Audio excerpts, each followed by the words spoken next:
Hello, I'm Maciej Mikos and you're watching World Talks. A ceasefire in Ukraine may be just around the corner. Both the U.S. and Russia confirmed that their respective leaders, Donald Trump and Vladimir Putin, will meet in the coming days.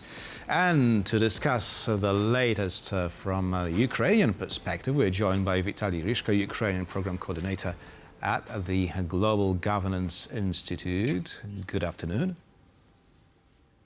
Good afternoon, and thanks for having me. Thank you for accepting our invitation. So, what are Ukraine's expectations from the Trump-Putin meeting? Well, honestly, the expectations are quite low because we didn't see a change in Russia's behavior that would signal their openness for meaningful negotiations. So, in Ukraine, probably everyone is still pretty much skeptical, and including myself. But I'm not saying that just because it is convenient to be skeptical as an analyst, because obviously many people and many analysts still would agree that there are no reasonable grounds for meaningful negotiations, and that Russia has good faith in implementing any decisions. Mm-hmm. I see. Now, so high hopes aside, what's the lowest Ukraine can accept? I mean, where's the red line? Yeah, that's a very complicated and sensitive issue indeed for Ukrainian society. But I believe that there is certain shift in the public perception that probably it wouldn't be such a bad idea to actually freeze the conflict, and but provided there will be some sort of mechanisms that would prevent any potential breaches or any potential attacks of Russia on Ukraine. But that is still very optimistic in my view, because I guess right now Russia still has got some sort of window of opportunity to actually continue their offensives, simply because, we've had this Hague Summit, NATO's Hague Summit, which has made crucial commitments to bolster European security, right? And there were several commitments made and increased defense spending, etc., etc. So as the time will pass, I guess Ukraine and European states also will be getting in a better position in terms of manufacturing.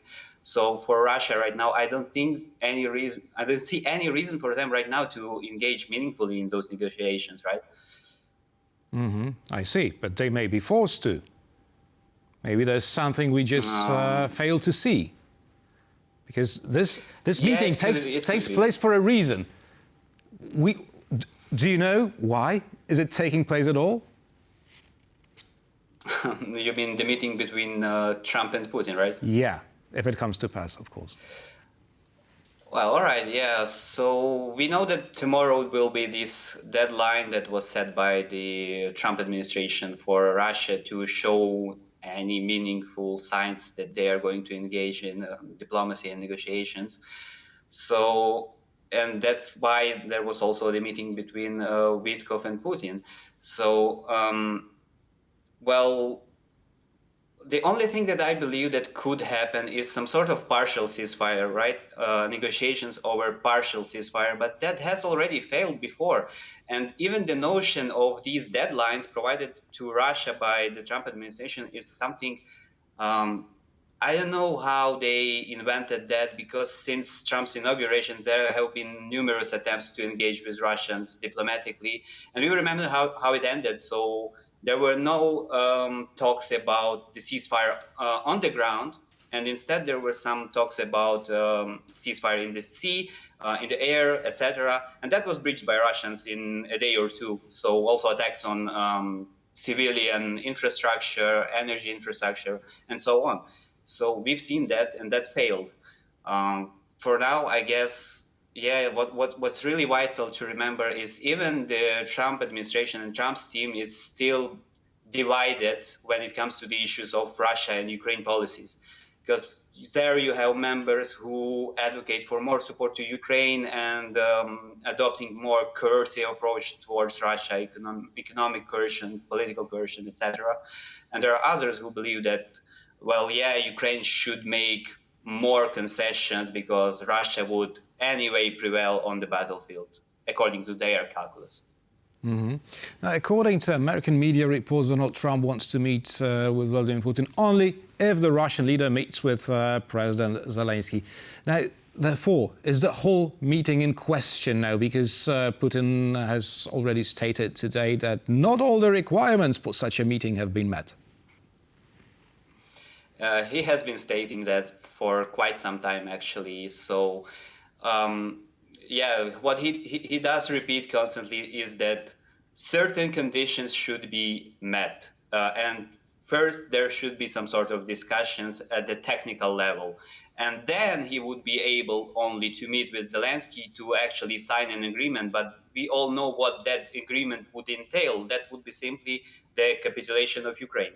That's the only document he would be ready to sign and actually meet with Zelensky, because ever since this possibility of the meeting was discussed, he was keep refusing that.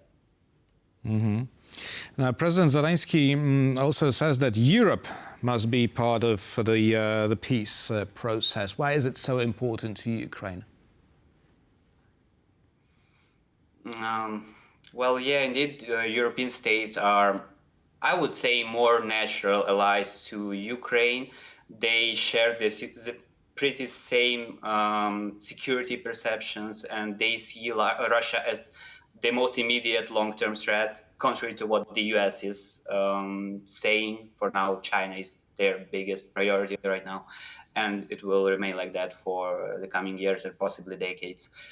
Well, but indeed, that is really important to have all the parties involved, directly or indirectly, at the table, because we don't want to repeat the same mistakes that happened earlier after Russia's initial invasion in 2014, 2015. If you,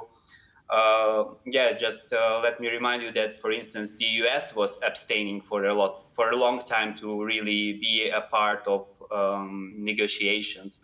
Even also after 2019, when there was a Normandy summit and there was Volodymyr Zelensky, president of Ukraine, Putin, then Chancellor of Germany and French president, but the US was not present at the meeting. So I think that it is really important to have all of the parties involved at the table, because the European security is at stake, and the US has got a crucial geostrategic and security interest there. So they should be present. Right. If, despite your skepticism, a ceasefire is finally reached, now if we're talking about a sort of a Korean scenario, right, what would it mean for Ukraine's European and NATO aspirations? Well, actually, for now, I don't see that the NATO membership is at the table. It wasn't really discussed at the NATO's Hague summit. So, and it wouldn't change, I think, until there will be new elections in the US, and maybe there will be a new president who will change his opinion towards Ukraine's membership. This is the key, actually, despite the fact that there are European states who are opposed. But the most important opinion is the opinion of the United States, right? So for Ukraine's European aspirations, I believe that it would present certain challenges, because you can't really launch a comprehensive reconstruction process, and you wouldn't be able probably to involve as many investments as possible when you have not really a peace agreement, but rather a ceasefire agreement, which is not stable, shaky. We don't know who will be monitoring that ceasefire and how exactly. Because, for instance, we've had already the experience of having OSCE, but this is just a monitoring mission, unarmed mission, which can't do anything if any of the parts is breaching the ceasefire, right? And when it comes to UN peacekeeping, I don't think Russia would agree to do that either. So that's pretty, that would be really, really challenging for Ukraine to actually progress towards Euro-Atlantic integration and so on.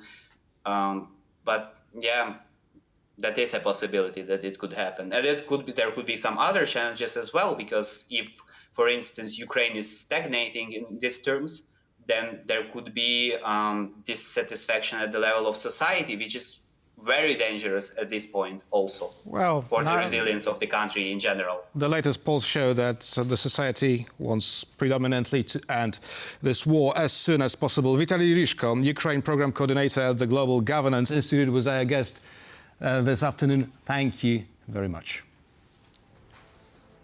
Thank you for having me. And thank you for watching and stay with us for much more here on TVP World.